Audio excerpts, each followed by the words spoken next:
Nå, så kan vi. Vi skulle lave den der, jeg skal også spise jo. Så det går op i så. Ja. Nå, Cecilie Bertelsen spørger, hvad synes du om mig, Peter? Du er sød pige, som ikke skal være sådan noget med. Ja. Er jeg køn? Ja. Det er jo for sig. Fuck, den er langsom. Hun ser ordentligt dejlig ud. Hun har en dejlig kæder. Og så har hun dårlige kæder. Ja, vil du sætte for til din? Det er sådan. 7. Ja. Men Vendelbo spørger, hvad synes du om mig? Hvad?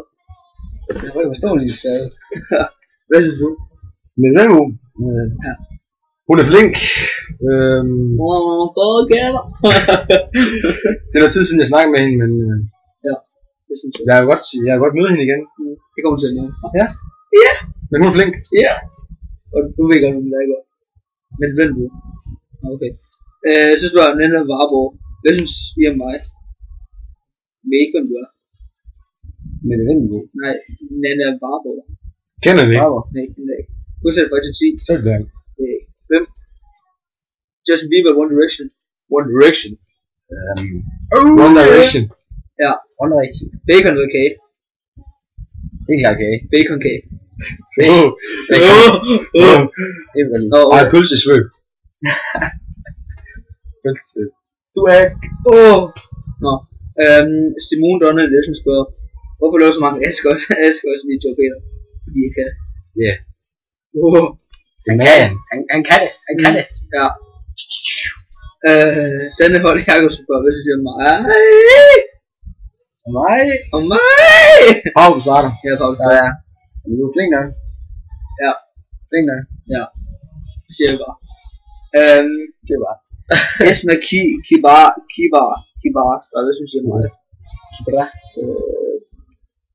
Han skriver ikke så meget med, at du kender det ikke rigtigt. Det kender jeg ikke. Nej. Nancy Nielsen spørger, mit udseende for 1 til 10. 6. Det kender jeg ikke. Det var bare sygt. I tilspændende. Seriøst? Jeg siger det samme som Peter. Jeg er ikke lukket ind i det. Ja. Jeg er ikke lukket ind i det. Er I forelsket? Spørger Nancy Nielsen. Nej, det er ikke rigtigt. Ja. Jeg har kæreste. Ja, kæreste på den brækker. Han er optaget bier. Ja, desværre. Så I må gå efter ham der i stedet for. Ja. Gå efter lidt bare. Gå se ham. Han er fræk. Han er fræk. Besøg af Zombie. Har du? Ja. Ja, jeg har allerede en. Ja, okay. Han skal ikke beskrive. Han skal ikke beskrive. Okay, min middelhøj, sådan på den, jeg tror jeg. Brun, lang brun, sådan bølget hår, tror jeg. Så, gode, sådan dejlige bryster og god krop.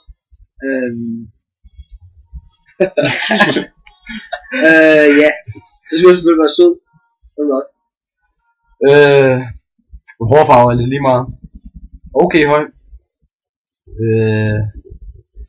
Sød. Venlig. Og man skal kunne lave bis med hende. Og man skal have nogle gode kinder. Hun skal have de dejligste kinder i verden. Man skal tage fiser på hele. Og nogle dejlige kinder. Kinderne. Det har vi. Som dejlige kinder. Næste. Ja. Næste, det er Sofie Findegaard Pedersen, jeg synes, mig. Du er jo nu, ikke? Jeg tror, jeg venter. Skal vi se. Det er du ikke. Nej, det er gang til mig.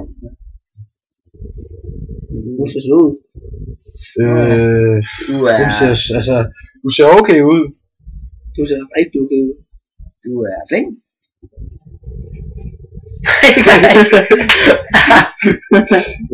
Nej, du ser rigtig godt ud. Du ser okay ud, og du ser bare rigtig flink ud. Ja, du har nogle dejlige kinder. Okay. Ja, den ikke startede helt vildt varmt. Nej. Jeg har satan, det er rigtig hot. Ja, det er hot. Anne Louise Nebelund spørger, hvad synes jeg om mig? Du er en sød pige. Det er sådan, først jeg vil skrive lidt her nu. Ja. Du er set fra 1 til 10.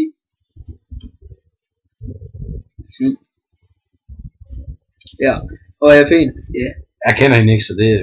Kom ikke det, så spørger du, er jeg pæn? Er du pæn? Er du pæn? Er du pæn? Hvem er det, du spørger? Det var rigtig begge. Er jeg pæn, så? Ja. Det er så sejt, så ikke har nogen venner, Nikolaj.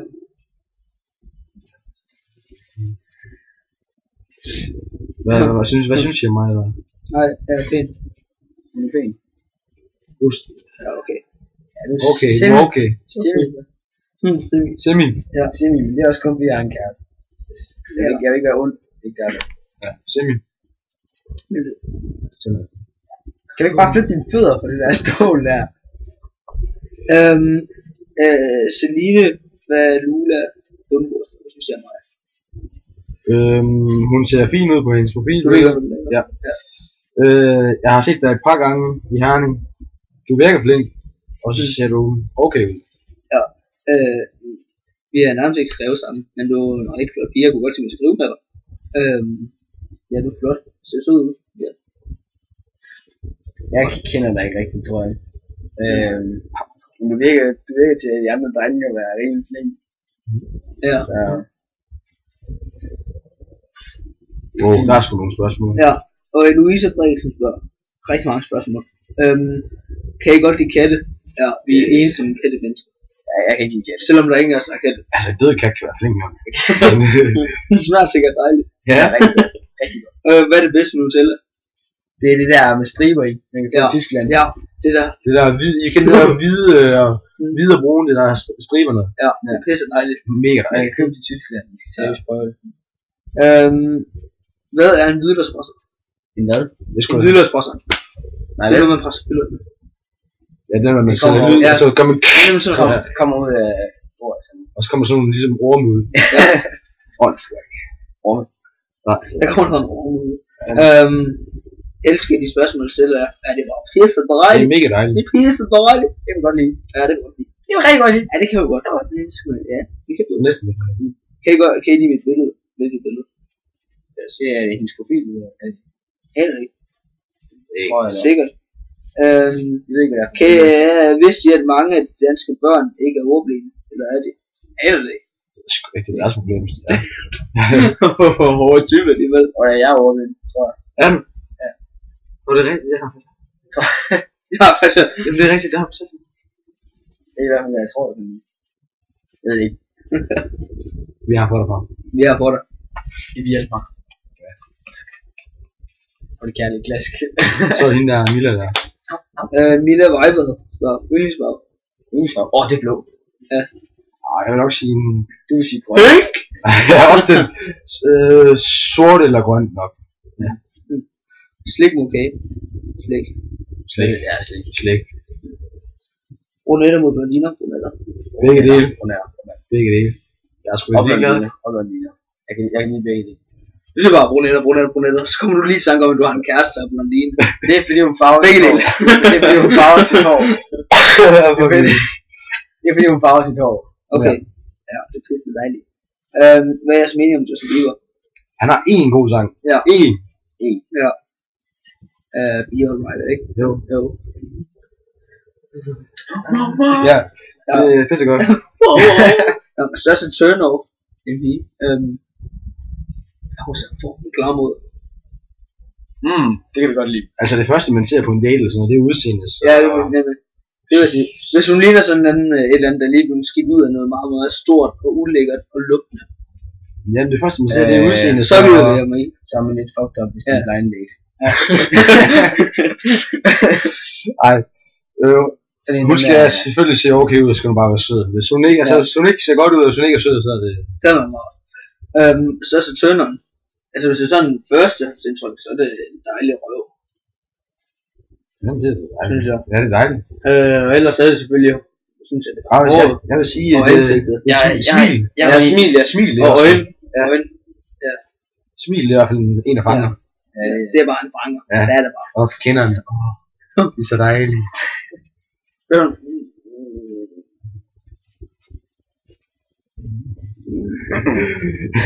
Okay. Hvad synes I om mig, spørger hun? Jeg ved ikke, om du er, men skriver eller snakker I rigtig med dig? Jeg synes, du er flink, og jeg skriver nogle gange med dig, og ja, det er hyggeligt. Du er flink. Peter, Du er flink og ser okay ud. Har du skal spørge Bieber eller One Direction? One Direction. Yeah! Peace out, bitches! Det er godt lige. Jeg skal til jeres koncert. Skal du? Ja. Seriøst? Hold det swag. Okay. Ja. Caroline Benz Selvnæs spørger, jeg kan bedst lide en pige.